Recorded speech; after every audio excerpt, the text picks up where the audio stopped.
नमस्कार दोस्तों, फिर से आपका स्वागत करता हूं लोक भारती हिंदी इस YouTube चैनल पर। सातारा जिला हिंदी अध्यापक मंडल सातारा और लोक भारती हिंदी के संयुक्त तत्वाधान में सेतु अभ्यास का मार्गदर्शन करने हेतु मैं विनायक बगाड़े आज आपके सामने उपस्थित हूं। दिन है 33वां और दिनांक है 2 अगस्त 2021। कक्षा है 10वीं और आज के हमारे क्षेत्र हैं श्रवण, भाषण, लेखन। ये जो क्षेत्र दिए हैं इसके लिए अपेक्षित कौशल भी यहाँ पर दिए हैं। पहला है छात्र कविता का गहराई से श्रवण और पठन करने हेतु रसास्वादन करेंगे। दूसरा है छात्र कविता में वर्णित मुद्दों अथवा विचारों अथवा तथ्यों पर चर्चा करेंगे। और संकल्पना है पद्य। इसमें पहली कृति दी है आओ पता करें। इसमें अध्यापक छात्रों को ऐ मेरे वतन के लोगों यह गीत सुनाएंगे। अध्यापक गीत का भावार्थ संक्षेप में स्पष्ट करते हुए शहीदों के शहादत की चर्चा करेंगे। अब ये जो कृति है यह कृति हम अपनी अपनी कक्षा में करने वाले हैं, इसलिए यहाँ पर मैं आपको ये जो गीत है यह गीत नहीं सुना सकता, लेकिन आप इसे अपने मोबाइल पर सुन सकते हैं। इस पर कृति दी गई है, प्रश्न दिए हैं।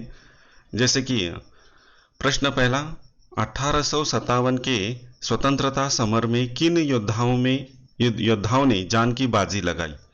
तो यहाँ पर देखिए सबसे प्रमुख थे मंगल पांडे जी और दूसरा एक नाम मैंने यहाँ पर लिख दिया है नाना साहब। उदाहरण के तौर पर हैं, आप इतिहास विषय की मदद ले सकते हैं यहाँ पर, और जो बाकी योद्धा हैं इनके नाम यहाँ पर आप जोड़ सकते हैं, या फिर इंटरनेट पर जाइए, वहाँ पर आपको इसके बारे में पूरी जानकारी प्राप्त होगी। प्रश्न दूसरा है आपके गांव नगर के आसपास की जगह का भी ऐतिहासिक महत्व होगा तो वह बताओ। अब मैं रहता हूँ महाबलेश्वर तहसील में, हमारी पाठशाला जो है वह भी महाबलेश्वर तहसील में है, इसलिए हमारे पास ऐतिहासिक महत्व बताने वाला एक स्थान है जो है प्रतापगढ़। वैसे अनेक स्थान हैं लेकिन उसमें से प्रतापगढ़ है। तो छत्रपति शिवाजी महाराज जी का जो परिचय है इनके बारे में जानकारी यहाँ पर छात्रों को मैंने दी है। तो इस तरह से देखिए इस कृति को पूर्ण करना है। प्रश्न तीसरा, चर्चा करेंगे। यदि आप उन सेनानियों की जगह होते तो कल्पना करनी है विद्यार्थियों कि अगर ये जो स्वतंत्रता सेनानी है इनकी जगह पर आप होते तो आप क्या करते। तो आपकी राय यहाँ पर संक्षेप में एक परिच्छेद के रूप में यहाँ पर लिखनी है। अगली कृति है आओ सक्षम बने। अध्यापक निम्नलिखित पद्य पंक्तियों की सहायता से आज़ादी को बरकरार रखने के लिए हम क्या कर सकते हैं इस पर चर्चा करेंगे। छात्र आज़ादी का सही अर्थ समझने की कोशिश करेंगे। इसमें देखिए काव्य की पंक्तियां दी हैं, इन काव्य की पंक्तियों का हम देखते हैं। घोर अंधकार हो चल रही बयार हो, आज द्वार द्वार पर यह दिया बूझे नहीं, वह निशित का दिया ला रहा विहान है। शक्ति का दिया हुआ शक्ति को दिया हुआ, भक्ति से दिया हुआ यह स्वतंत्रता दिया हुआ, रुक रही न नाव हो जोर का बहाव हो, आज गंगाधर का यह दिया बुझे नहीं, वह स्वदेश का दिया प्राण के समान है। दोस्तों, यह जो हमें आज़ादी मिली हुई है वह ऐसे ही नहीं मिली। इस आज़ादी को प्राप्त करने के लिए कई स्वतंत्र सेनानियों ने अपनी जान की बाजी तो लगाई ही, लेकिन अपना घर परिवार रिश्तेदार सब कुछ तोड़कर, सबके मोह पाश से छूटकर इन्होंने स्वतंत्रता आंदोलन में हिस्सा लिया था। और जो चारों तरफ घोर अंधकार था, परतंत्रता थी, इससे आज़ादी दिलाने के लिए उन्होंने स्वतंत्रता का दीपक जलाया।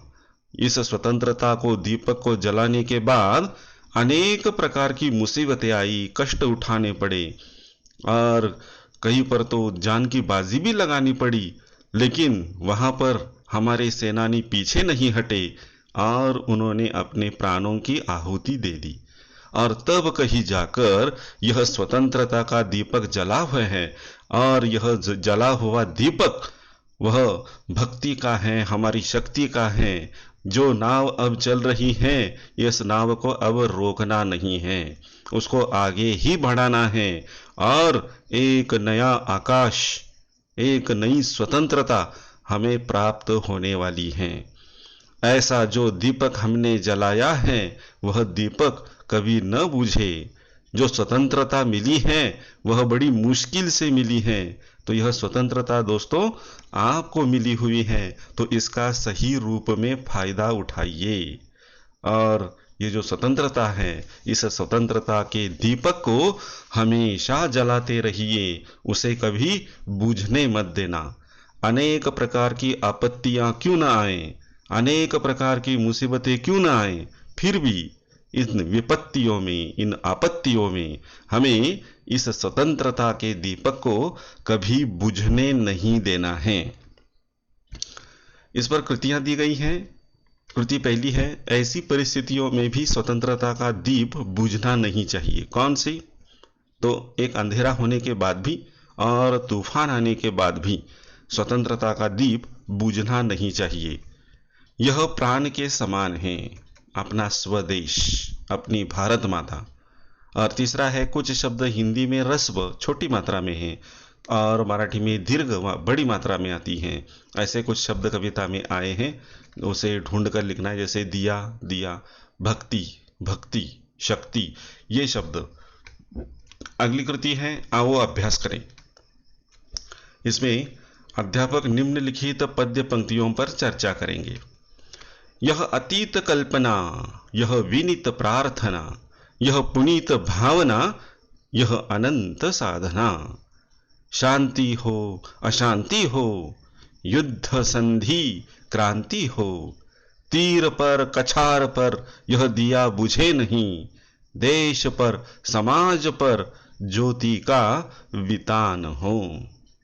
अब देखिए, यहाँ पर भी कवि ने जो स्वतंत्रता है, जो आज़ादी का दीप हमने जलाया है, ये जो दीप है, यह दीप, इस दीप को देखने के बाद कई प्रकार की भावनाएं हमारे मन में उठती हैं।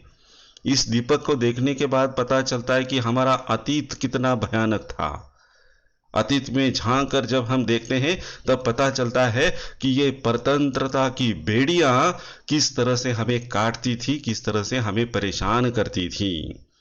इस दीप को देखने के बाद विनय से भरी हुई प्रार्थना भी याद आती है और एक प्रकार की पुण्य की भावना भी मन में पैदा होती है।